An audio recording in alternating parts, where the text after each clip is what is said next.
From Lagos, the nation's commercial capital, this is the News at 10. Live from Channels Television. Reporting tonight, Millicent Walker.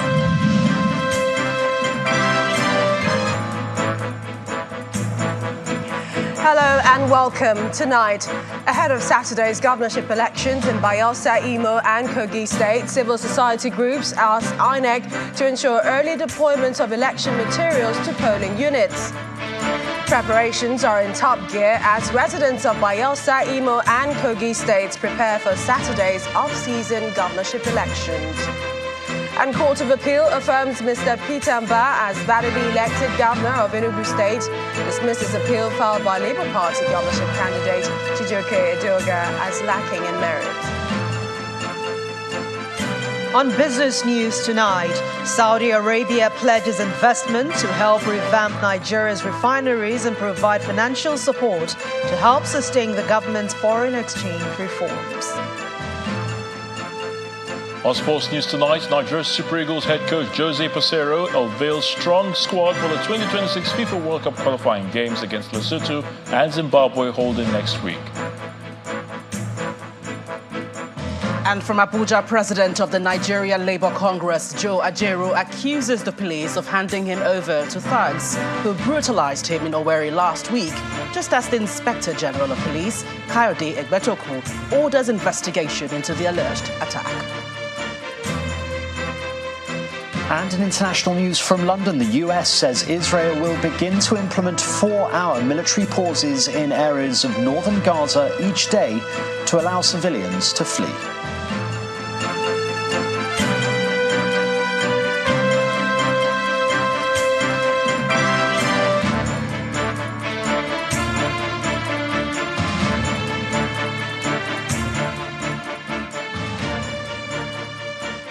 And it's just a few hours to the governorship elections in Bayelsa, Imo and Kogi states, and voters in these states will troop to the various polling centres to cast their ballots on Saturday. With general elections conducted every 4 years in the country, off-season elections have been on since courts overturned some election results in states after petitions were submitted by aggrieved candidates or political parties. On its part, the Independent National Electoral Commission, INEC, says it is putting its best foot forward to ensure that the exercise goes according to plan in the 3 states, while the Inspector General of Police assures that the police has completed its threat assessment and have deployed officers and men from its large pool of resources for election security management. According to INEC, there are 1,056,862 registered voters in Bayelsa State, and out of this number, a total of 1,017,613 persons have collected their PVCs. In Imo State, INEC puts the number of registered voters at 2,419,922, with a total of 2,318,919 PVCs collected in the state. For Kogi State, the number of registered voters for this election stands at 1,932,654, while 1,833,160 prospective voters have collected their PVCs. In Bayelsa State, 16 political parties are taking part in the election, 17 in Imo, and all the 18 political parties in Kogi have candidates. Meanwhile, election monitoring groups, Yaga Africa as well as Ready to Lead Africa, are asking the Independent National Electoral Commission, INEC, to ensure that all operational shortcomings, especially the early deployment of election materials to polling units, are properly addressed ahead of the off-cycle election in Imo, Kogi and Bayelsa states. Addressing separate news conferences in Abuja, the groups are calling on the Commission to work with security agencies to arrest and prosecute any transport company that attempts to sabotage the exercise. All attention is now on Kogi, Imo and Bayelsa states for the governorship elections, and the preparedness of the Independent National Electoral Commission has been brought to the fore at this pre-election media briefing by Yaga Africa. As these voters proceed to the polls, they expect timely deployment of election materials, early commencement of accreditation and voting, and transparent counting and collation of results to ensure the outcome reflects the will of the people.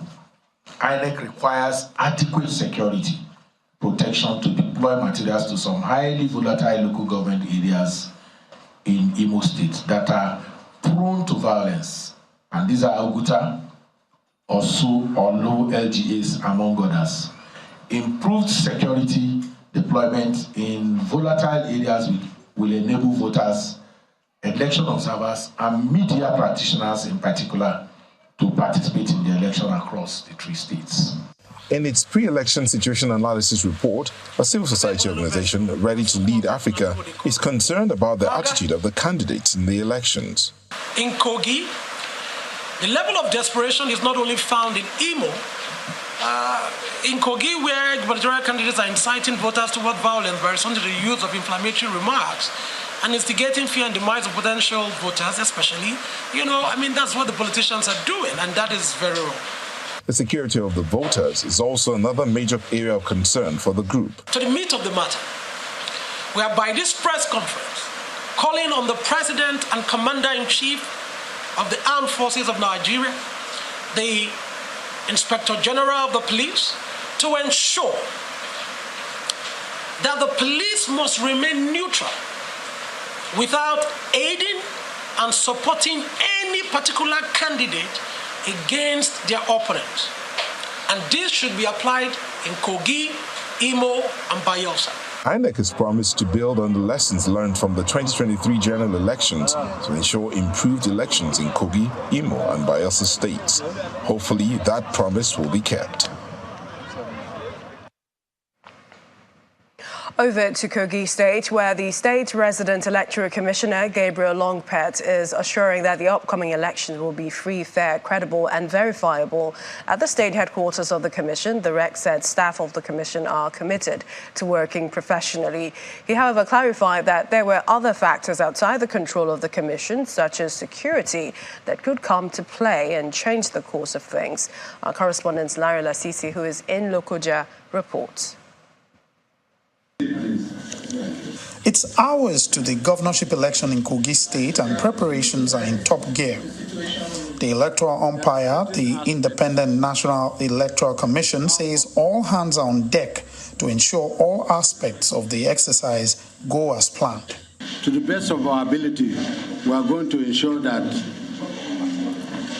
the election is free, fair and credible and verifiable. However, there are certain aspects of our work that having this free and fair election depends on other factors. I cannot provide security. I rely on the assurances provided by the security agencies. And as such, I'll go ahead and make my planning and preparations with the assurance provided to me by the security agencies. Mr. Longpart also assures of timely collation of results. The Commission has provided us, because those 3 areas, like Mopamoro, Ibaji, and some parts of Ajokuta here, they have provided us some other gadgets that will enable us have uninterrupted networks to be able to transmit those results in those areas. And while the INEC REC was briefing, at some local government INEC offices, sensitive and non-sensitive materials were being distributed to the various registration area centers. More than 15,000 ad hoc staff have been recruited for the polls, and many of them were seen confirming their posting areas. Security appears to be top of the arrangements for authorities. Thousands of police personnel, operatives from the military, and other paramilitary agencies have been deployed for the polls in Kogi. The Deputy Inspector General of Police in charge of the election assures of adequate safety for voters. Any person that feels he will want to create a scene that will mar this election, it will be very unfortunate for him. So he should have a rethink we are all ready. We have considered that type of threat and we are ready to confront threat squarely. Meanwhile, some civil society organizations are also on ground to monitor the exercise and have put in place structures to observe the elections. Ahead of a peaceful election. It will appear all that should be done has been done. The big test, however, will be when the exercise commences in the next few hours.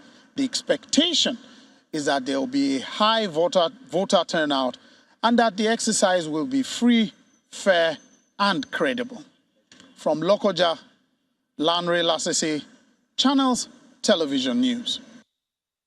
And in Imo State, residents say their expectations are high for a hitch-free exercise as they go to the polls on Saturday to cast their votes for the candidate of their choice. Our correspondent Darido tells us more after a trip round Owerri, the capital, to feel the pulse of the people. Election eves are always filled with activities, and here's a rundown of today's events in Imo State. Our first stop was at the headquarters of the Independent National Electoral Commission in Owerri.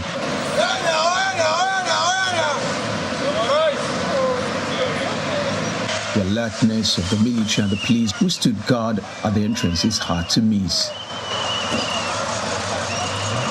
Journalists, electoral officials, and some members of civil society organizations are crossing their T's and dotting their I's before the election day.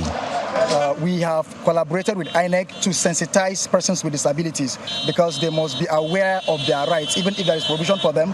If they are not aware, they will not be able to participate. I expect, just like we have directed all electoral officers, that these materials must get to the polling units at least before 8 o'clock, so that by 8:30, polls are declared open. Elsewhere, the Inter-Party Advisory Council, the umbrella body of registered political parties, introduced the election results management system aimed at helping rebuild trust in Nigeria's electoral system. The ERMS model is ready to commence operations on 11th November 2023 and capable of displaying the results on www.ipac.ng/ERMS.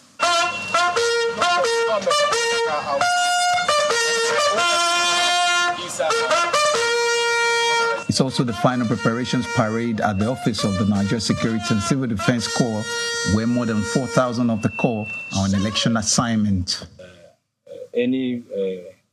Any citizen or any voter who will want to cause trouble will be apprehended and will face the wrath of the law. At the police command, it's a busy day as well. These policemen are good to go to their places of assignment. All seem cool and calm on the streets and major roads in Owerri as the push for the resident to ignore any sit-at-home order on election day continues. We are positive that with all we've put on the ground and with the support of our people, we will have a peaceful election tomorrow. Our final stop was at the main market in Owerri, and we asked residents about their expectations. We need lights, we need water, we need our children to get work. We have trained them, so we need them to now train us. How old am I? 55 years, I'm still walking around, walking things. It's not good. Whereas I have trained my children. We should go and vote in an orderly manner. Respect ourselves, the police, respect the authorities and everything. Just go and cast your vote. It's a busy market and there's a lot of last-minute buying and selling. People have needs and high expectations. They want whoever emerges the governor in this coming election in Imo State to attend to those pressing needs. Dari Idu, Channels Television News. We're back with more on the elections tomorrow, but it's another win for Governor Peter Mbah of Enugu State as the appeal court sitting in Lagos affirmed his victory in the March 18 governorship election in the state. The court dismissed the appeal filed by the Labour Party governorship candidate Chijioke Adeoga as lacking in merit and upheld the judgment of the Enugu State Governorship Election Tribunal delivered in September. The three-member panel led by Justice Yusuf Hassan held that the appellant failed to prove that Governor Mbah forged his National Youth Service Corps certificate and not qualified to contest the election. Earlier, the Federal High Court Abuja had awarded 5 million naira damages against the NYSC for claiming that its discharge certificate held by Governor Mbah was fake.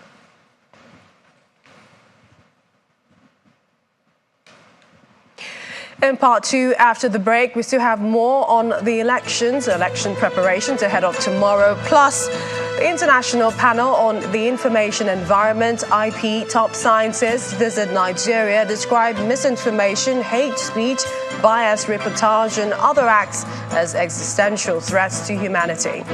That's in a moment. Please stay with us.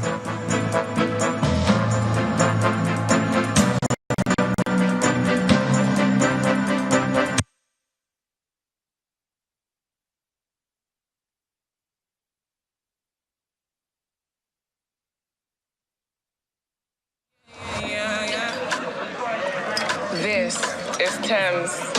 Back then when I was a new young kid, Jameson Black Barrel. I've been going on my own.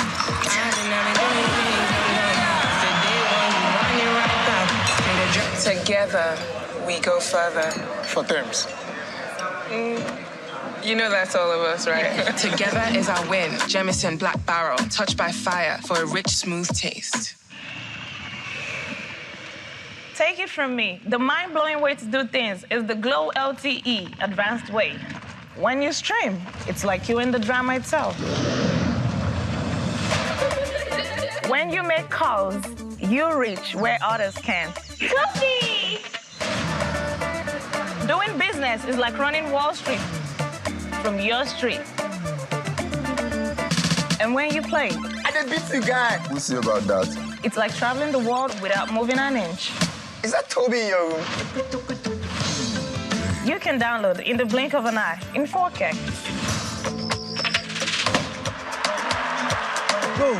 Go. And when you go for your dreams, it's like running with the strength of 3 nations behind you. Glow LTE Advanced, the power of 3 data networks in one. Get a Glow SIM or dial *301#. Express payments, the gateway for all. Making transactions, big or small. Joining millions who have made the switch. Experience the joy and feel enriched.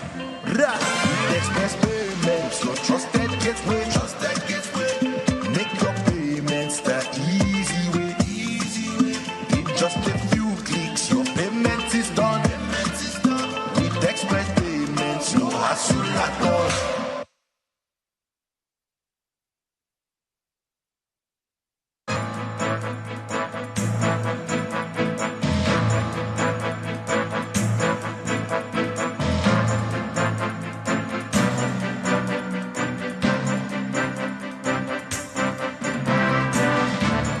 Welcome back. If you just joined us, you're watching the news at 10, coming to you live from Channels Television Lagos. A reminder of our top stories. Ahead of Saturday's governorship elections in Bayelsa, Imo and Kogi State, civil society groups ask INEC to ensure early deployment of election materials to polling units. Court of Appeal affirms Mr. Peter Mbah as validly elected governor of Enugu State, dismisses appeal filed by Labour Party governorship candidate Chijioke Adeoga as lacking in merit. Saudi Arabia pledges to invest in efforts to revive the country's refineries as well as provide financial support to sustain the government's foreign exchange reforms. And explosions reported near several hospitals north of the Gaza Strip throughout Friday.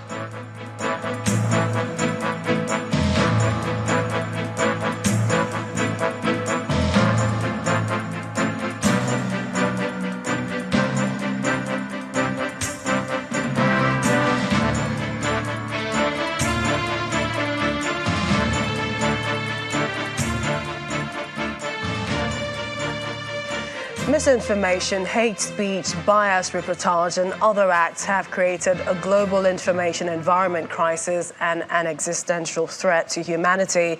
That's the concern from the Executive Director of the International Panel on the Information Environment, IP, Dr. Sheldon Himmelfarb, and Chair of the Secretariat, Professor Philip Howard, while on a courtesy visit to the Chairman, CEO of Channels Media Group, Dr. John Momoh.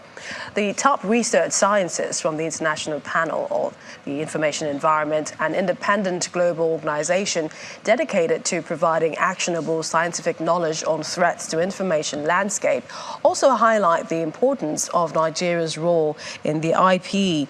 Both scholars also speak on projections for the Secretariat in 2024.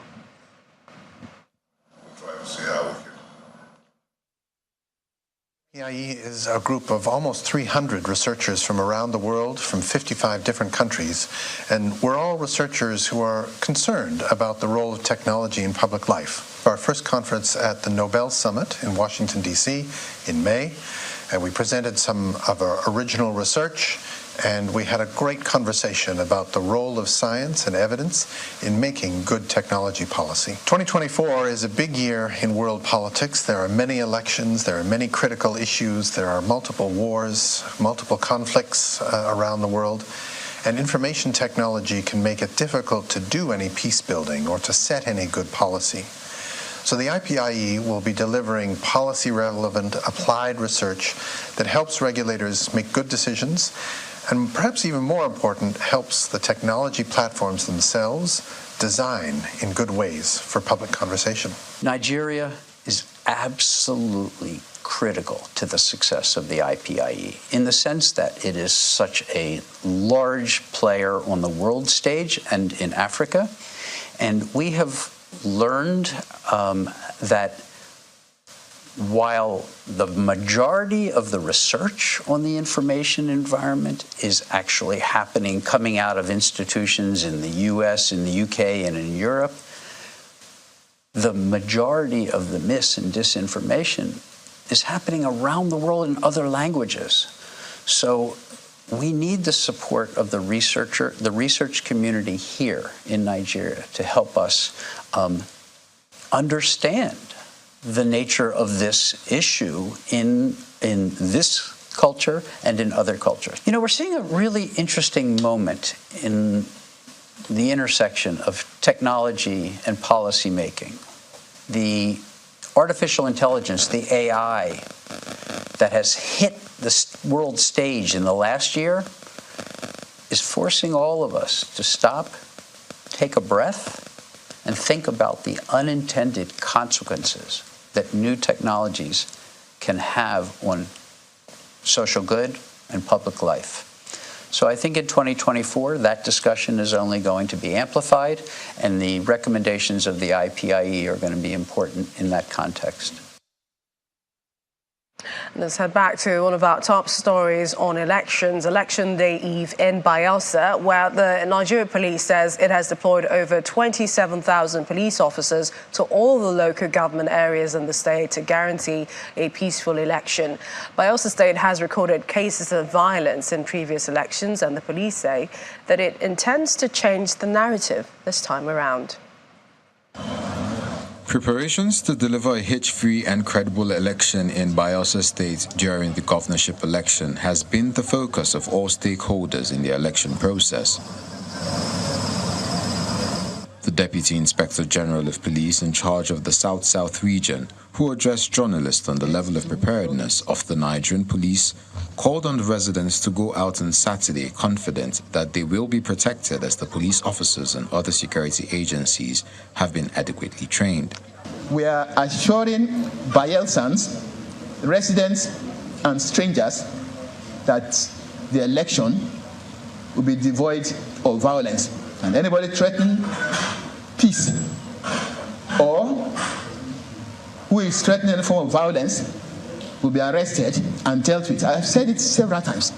We are not sparing even their principals. They said the fish rots from the head. If we arrest the aide and the principal is let loose, then what precedents are we setting? Therefore, any unfortunate principal who finds himself in cross line, my advice to him is that he'll be arrested. The Independent National Electoral Commission, on its part, says all sensitive materials have been deployed ahead of the election. The electoral body also gave assurances that its personnel have been adequately trained to deliver a free and fair election. We look forward to the elections coming up tomorrow, and that the place would be as calm as it has been so far, especially today. We hope that at the time the politicians and their supporters come out to vote, they'll conduct themselves properly, and that the elections will go on smoothly. Our crew also visited the Ekiki Central Motor Park in Yenagoa and observed the high movement of people traveling from Yenagoa to the rural areas to ensure that they partake in the election. We switch gears now to Abuja studios where Gloria Muzoke is standing by. Hello, Gloria. Hello, Millicent. Good to see you. The president of the Nigeria Labour Congress, Mr. Joe Ajaero, has broken his silence over the attack on him at a protest in Owerri, the Imo State capital, last week. Mr. Ajaero, who addressed journalists in Abuja, maintains that he was arrested by the police and handed over to thugs who brutalized him before handing him back to the police. The Labour leader, who also refuted allegations of his partisanship, notes that the industrial action and the decision for protest in Owerri was all about the rights of workers. The police led other people, those uniform, mufti, and they came and we drew about 20 security personnel that were there, we cried to, guiding us. And then the policeman arrested me and handed me over to talk. One of his small, I don't know whether that one is sergeant or inspector, said, "Oga, why don't you take him? Don't hand him over to these people." He shouted on the sergeant also and said, "Come on, shut up." And that was how they dragged me on the floor, took me to this bus Imo, and about 7 people. I can't explain the beating, and that they were taking me to call it Joaba River. That's where they would throw me. That was in the process. I didn't know how the same people carried me to police headquarters, the dogs, with their boss, and brought me down there. And the police people were standing outside as if they are waiting for a common criminal. They interrogated me for hours. I think it was in that process that they got a call and took me to the office of the Commissioner of Police, who now ordered that I should be taken to police hospital. The rest is now story. Not even my death could have stopped the struggle for the payment of those workers. Nothing. If I had died in the process, the people that will take over will be more daring. Meanwhile, the Inspector General of Police, Mr. Kayode Egbetokun, has ordered a thorough investigation into the circumstances surrounding the alleged assault on the president of the Nigeria Labour Congress, Comrade Joe Ajaero, in Imo State. A statement by the Force Public Relations Officer, Mr. Olumuyiwa Adejobi, explains that the police boss has directed the Deputy Inspector General in charge of the Force Criminal Investigation Department, Mr. Abiodun Alabi, to take over the matter with the primary objective of ascertaining the true facts surrounding the incident and to address any ambiguities that may exist. Mr. Egbetokun adds that the police has been inundated with different versions of the incident, making investigations imperative to clear the conflicting accounts, but calls for calm as the police unravel the facts of the case. The statement goes on to say that the Nigeria Police Force understands the importance of transparency and accountability in maintaining public trust. It therefore assures the public, particularly the leadership of the organized labor, that a thorough and unbiased inquiry will be conducted to provide clarifications and appropriate actions taken based on findings of the investigation. The National Industrial Court has restrained the Nigeria Labour Congress, Trade Union Congress, as well as their affiliates from embarking on any form of strike or industrial action.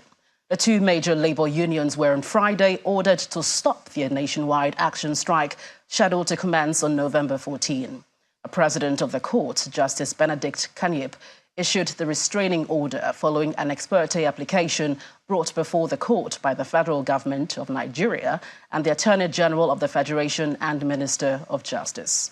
Justice Kanyip invoked sections 17 and 19 of the National Industrial Court Act to issue the restraining order against Labour. The federal government and the AGF, through their lawyers, Mr. Tijani Ghazali, had in an ex parte application prayed the courts to stop the planned strike action in order to halt untold hardship that would be inflicted on innocent law-abiding citizens and their businesses.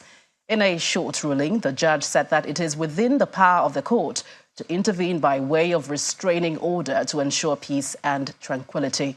Meanwhile, the case file has been transferred to Justice Olufunke Yemi, who was said to be handling similar labour dispute-related matters between the same parties. The police in Taraba State have arrested a suspect in connection with the stabbing of a teacher to death in Jalingo, the state capital.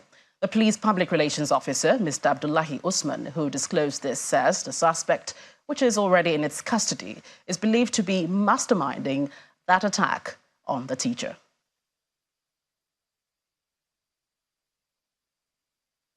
Where an ex-student conspired with his friends. They came into the school unknowingly to the teacher. He was performing his official duties round. They rushed and then one of them stabbed him on his stomach. On receipt of information, the police command deployed men of the operatives. They went there to rescue the victim. He was taken to Federal Medical Center Jalingo, where he was confirmed dead by the doctor there. And from there, the command have to be on manhunt to make sure that the suspect are arrested so that they can feel wrath of the law. Presently, the suspect has been arrested. Investigation ongoing on the matter. Yes, we have arrested the masterminder of this operation, the man who took his colleagues or his friends to the school to stab the teacher, who is Jesse Williams. Jesse Williams is presently under our custody. The command CP have called on clinical investigation to the matter so that to unravel what are the motives behind the attack on the teacher. On this note of gangsterism in Jalingo, before this week, 2 weeks before, the command CP had a very youthful meetings, town hall meeting with religion leaders, with parents, with some group leaders, coming up with this issue of students taking arms, attacking each other, or youth exorbitancy in Jalingo has become an order of the day. Well, still to come on the news at 10, Saudi Arabia pledges to invest in efforts to revive the country's refineries as well as financial support to sustain the government's foreign exchange reforms. Well, that's in business news. You'll join us again.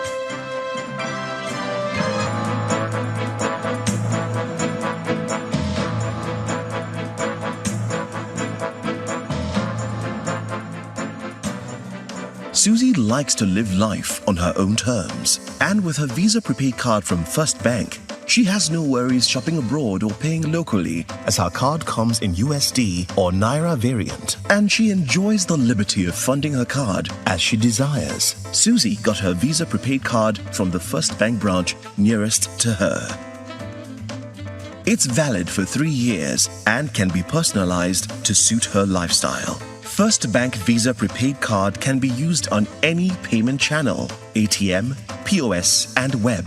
And if you're a corporate business organization, the card can be used as your budget card to sort out business expenses. In addition, the card can be co-branded to showcase your business. So, get a First Bank Visa prepaid card from any First Bank branch and enjoy a budget card that suits you.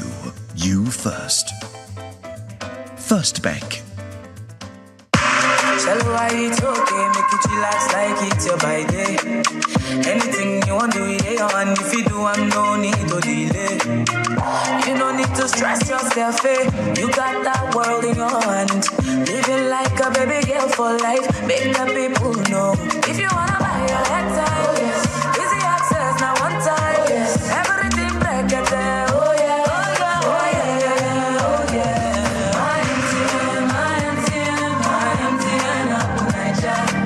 Make you spice up your life with my MTN app, Nigeria.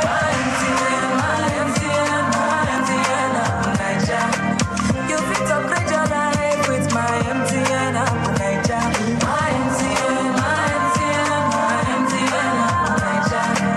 Anything you fit do with my MTN app,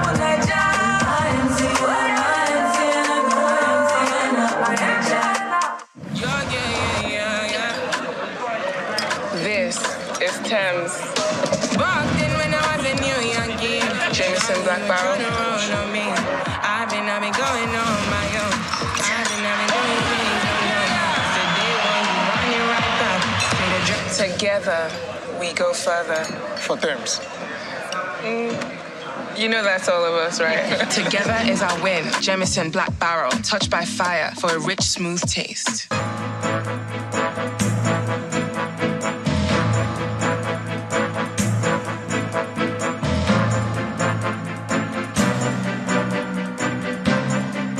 Welcome back to Lagos. And the governor of Edo State, Mr. Gordon Obaseki, says his administration has laid the perfect foundation for a bright future for Edo State with numerous legacy projects, both completed and ongoing. Mr. Obaseki was speaking at the 7th and final edition of the Alahodaro Economic Summit for his administration in Benin City, the Edo State capital. The event features captains of industry, former civilian governors of Edo State, among other dignitaries.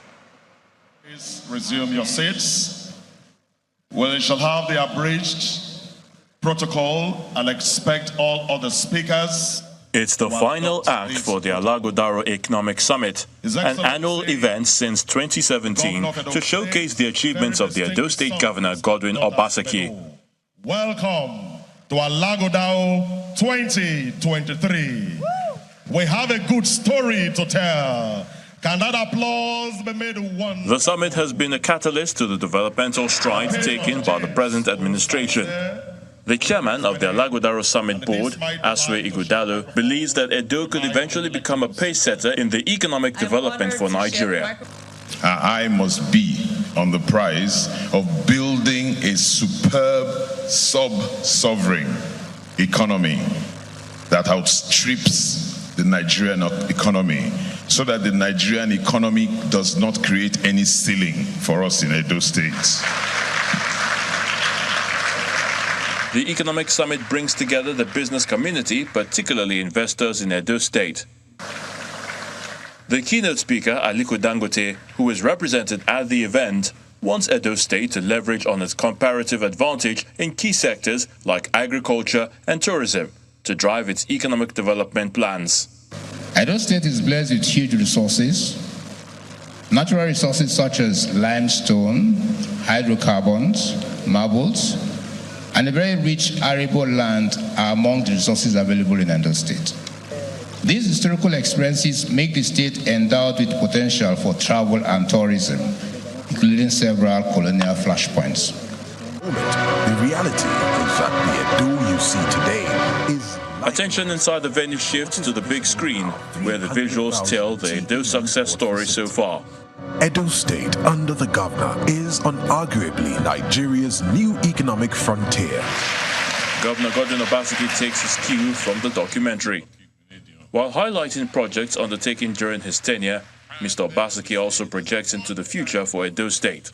The future we see will be a state where you have organized infrastructure to support the private sector production.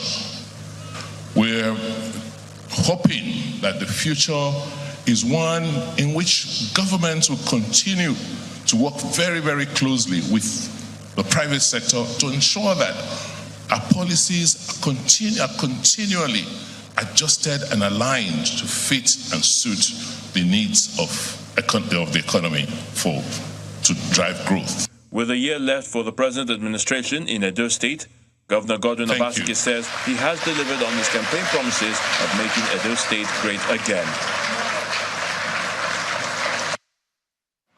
Some company news now. PhD Media, a marketing communications company, has launched a game-changing media planning data tool called Ocular. Ocular is a marketing tool designed to help brands get real-time insights to make informed marketing decisions based on facts and trends that also help in taking the right course of action. Outside of this country for data analysts, right? The use of data to plan valuable and impactful campaign for broadcast, print, digital and emerging media has brought these business leaders, marketing communication experts, media owners and others interested in using data to make informed decisions in promoting their brands. This panel setup is a roll call of marketing managers of top global brands like Unilever Nigeria, Lipton Teas and Infusions, Pernod Ricard, Higher Thermocool and Kingmakers. I want to know if I'm putting this X amount on this X billboard or this station or all of that, how much is it generating in terms of reach, and is it worth it? Is it better I put foot soldiers on the field to go and sell directly? So that's what data does for me. The way I interact with Instagram or TV is not the way Kogi interacts with Instagram or TV. So we need to be able to personalize data and what data is to me or Oge. So for me, that's the future of data personalization. We're not just looking at blanket launches or blanket launch products or offerings for different or the kind of buckets that we currently have. They will be slimmer based on their buying patterns, based on what they like, based on the things that they don't even know yet. But with the use of data, we'll be able to map those things out and then create something out of what we would say would be seemingly nothing. The consumer electronics is one of the business sector that has been starved with data, because I can tell you there are 1,001 agencies that are actually serving the FMCGs. So for us, we have to go extra mile to, mine data, look for data, search for data. I know how many times even I've troubled PhD guys on giving me the right data. I'm quite excited when I hear from the brief being said about Ocular. I'm looking forward to seeing what is going to be addressing. Real time is very important. Consumers are quite dynamic. A lot of things is also making them take such decisions. Ocular boasts an extensive PhD media partner Geopol to come up with this one-stop marketing tool with qualitative and quantitative data. Our clients include Coca-Cola, Procter & Gamble, Channels TV, Kantar, Kenya Broadcasting Corporation, as well as the government of Ghana, among many others. We began working with PhD on the Ocular panel 2 years ago, and we're really happy to see this passion project finally reach fruition. Led by the managing director of PhD, Dozie Okafor, the brilliant minds behind Ocular take a deep dive into how the tool works. With data, you can predict market trends, identify emerging social issues, and also helps you to be proactive in your media planning. According to the managing director, the solution is to complement the existing industry standard audience measurement tool. Think of it as AMPS Daily. It is something that the clients can use across their key markets, because right now we're in 7 states, and we hope to scale that up very quickly as the subscriptions come through. But we're able to provide the client the same data, but quicker. But it also allows them change the format of the questions as they go through, which is what AMPS currently does not do. So think of it as something that complements and boosts what the industry currently has. PhD wants marketing and media planners to embrace Ocular as their real-time, tailored insights into consumer habits to help them get ahead in the rapidly changing business world. It's now time for business news. Here's Anne Wilder. Banking so easy, so simple. Dial star 894 hash now to experience it. You first, First Bank.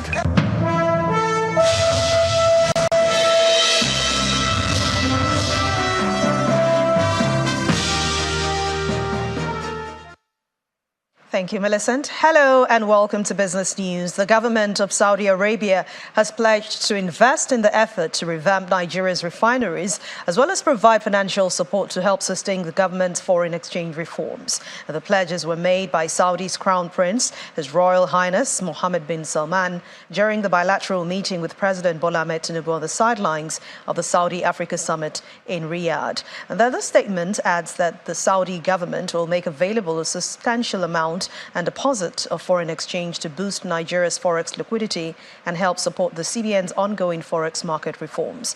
The statement further says two leaders discussed existing economic and social cultural cooperation between both countries and agreed to open new places in bilateral relations. And still with the Saudi African Economic Summit, the CEO of Shoreline Energy, Mr. Kola Karim, is in Riyadh as part of a large delegation of the Nigerian business leaders supporting President Bola Ahmed Tinubu on the sidelines of the inaugural meeting. He caught up with our London correspondent, Julian Olayinka, who is on ground. Saudi Arabia, over the last 7 to 10 years, has shown what you could do with capital in investing in huge infrastructure that buttresses and pushes out development for a nation state. And this is the type of example that Nigeria needs to follow, the path Nigeria needs to follow, to make sure we could show and shine our development opportunities to the world, to attract the important foreign direct investment that will help spur the growth Mr. President is leading the charge on. The Senate Committee on Banking, Insurance and Other Financial Institutions is promising to work with President Tinubu to ensure the stability and the growth of Nigeria's economy. The chairman of the committee, Senator Mukai Labiru, made this promise at the maiden meeting of the committee in Abuja. He adds that the committee is planning to strengthen its legislative function in the nation's financial sector. Let's head to the local market now. It ended Friday's trading session with a hangover of bullish sentiments, which had started the second week of November. Laddie Williams has the details.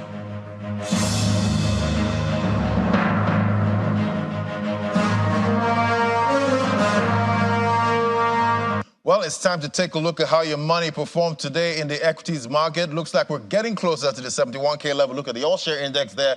Marginal increase, 0.05 to close this Friday. Getting deeper into that 70K level. 71K looking really close now. Market cap 38.92 trillion now. Let's look at the sectoral performance. Yeah, there we have it. Wow.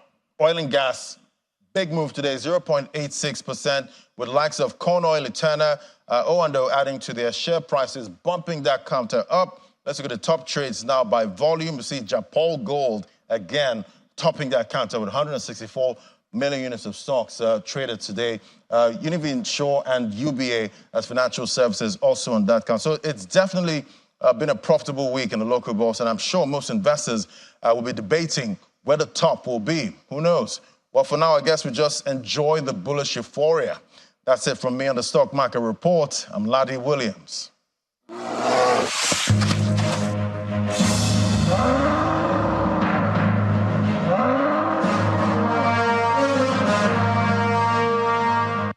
Thank you, Laddie. Now let's find out how other major markets around the world ended today's trading session.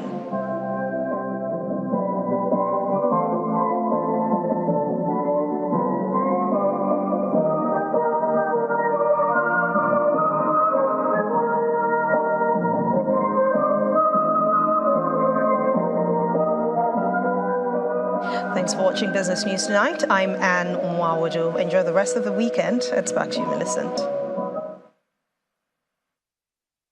Banking so easy, so simple. Dial *894# now to experience it. You first, First Bank.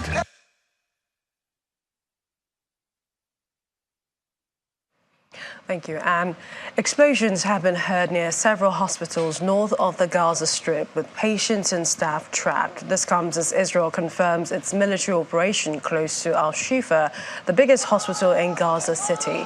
Here's Samuel Pusey with other international stories and around the world in 5. Good evening and welcome to the channel's studios here in London with your international news around the world in 5.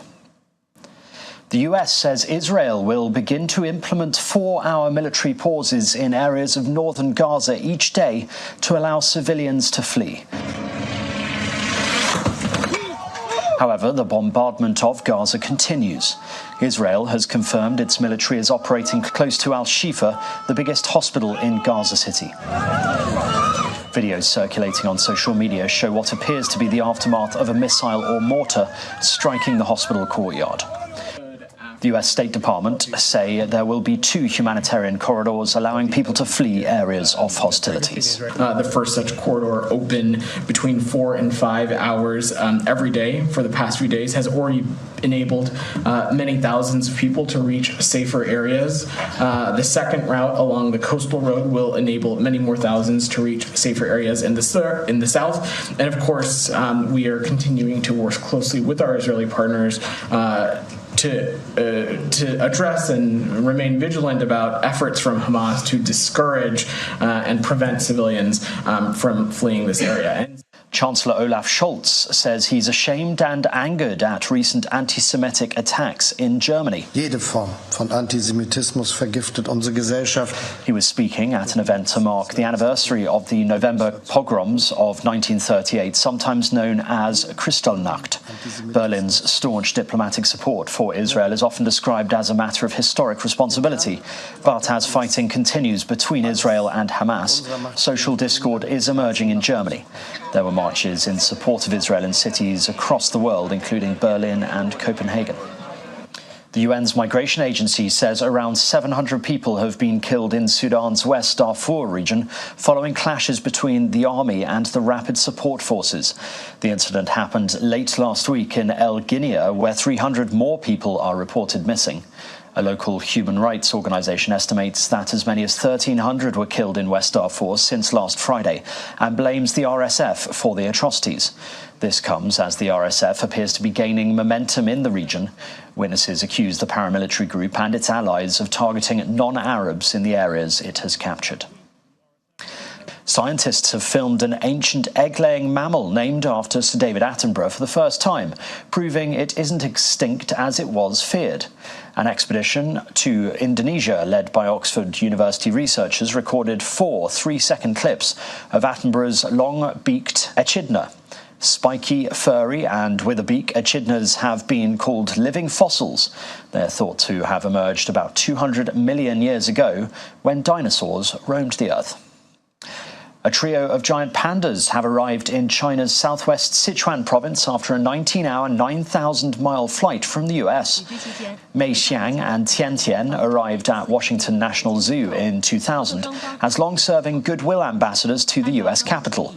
Xiao Qiji, or Little Miracle in English, was born 3 years ago, making his mother the oldest giant panda ever to give birth in the United States.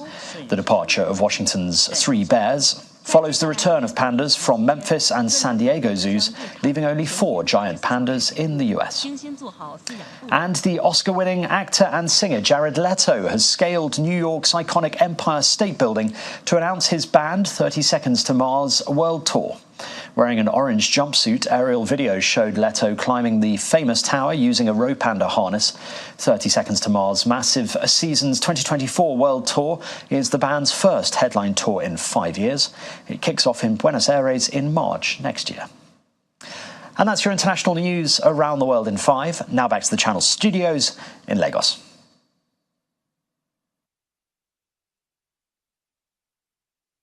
And what a height that was. It's now time for sports news. Here's Ayotunde Balogun.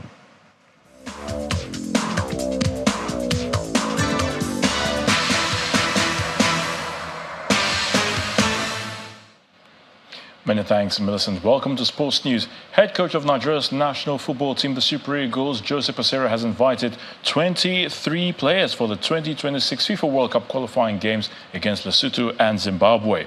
The match against the Crocodiles of Lesotho will be played at the Godswill Akpabio Stadium in Uyo next week, Thursday, while that of the Warriors of Zimbabwe will be on Sunday, November the 19th, in the city of Butare, Rwanda. There is a first-time call-up for Bayer Leverkusen forward Nathan Teller.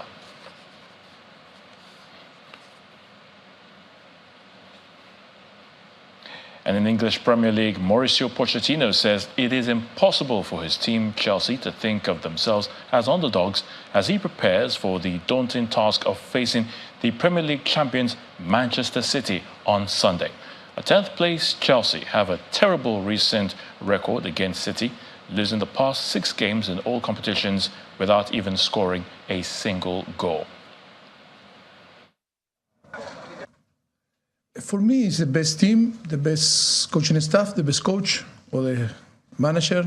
We need to prize. I think we need to tell the truth. And all the organization is one of the best or the best organization in the world. Because when you show the result that you are showing, it's because from the top and the bottom, you are doing the thing really, really well. And we need to give credit to all the organization of Manchester City, from the top and the bottom. Well, indeed, a tough game for Chelsea, who relied on 2 red cards as they beat Tottenham Hotspur 4-1 in their last Premier League game. Meanwhile, on the flip side, Pep Guardiola believes City will face one of the Premier League's strongest teams this Sunday. He admits the Blues will soon be fighting for titles again, and he's wary of the threat they could pose in Sunday's meeting at Stamford Bridge. It's true that in the Premier League we're not close to win the Premier League in this season, but it's one of the strongest teams. There's no doubts about that. So I see that in last games they are alive, they have good spirit, they are aggressive, they have a good pattern. So the quality is there. It's one of the toughest games that we have during the season. But in the same time, we go there with optimistic for we have seen and the way they're training, the mood of the team. We are right now unexpected for 2-3 weeks ago, top of the league right now, and this is what we have to try to maintain. Away from the English Premier League, and let's talk some tennis now, where Andy Murray has split from coach Ivan Lendl for a 3rd time after a grueling season for the former world #1. The British star won all 3 of his Grand Slam titles in his first 2 spells with Lendl, and they reunited again in March last year.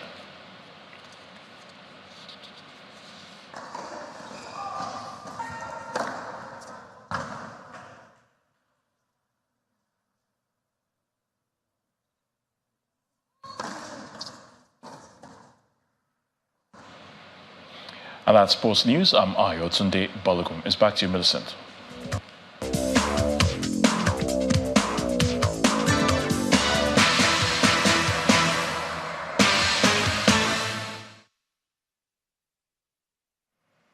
Thanks, Ayotunde. And the main news again. Civil society groups today asked the Independent National Electoral Commission, INEC, to ensure early deployment of election materials to polling units in Bayelsa, Imo and Kogi states. Also today, Saudi Arabia pledged to invest in efforts to revive the country's refineries, as well as provide financial support to sustain the government's foreign exchange reforms. Plus, we also told you that explosions were reported at or near several hospitals north of the Gaza Strip throughout Friday. And that's the news at 10 tonight. Many thanks for watching. I'm Millicent Walker. Have a good night and stay safe.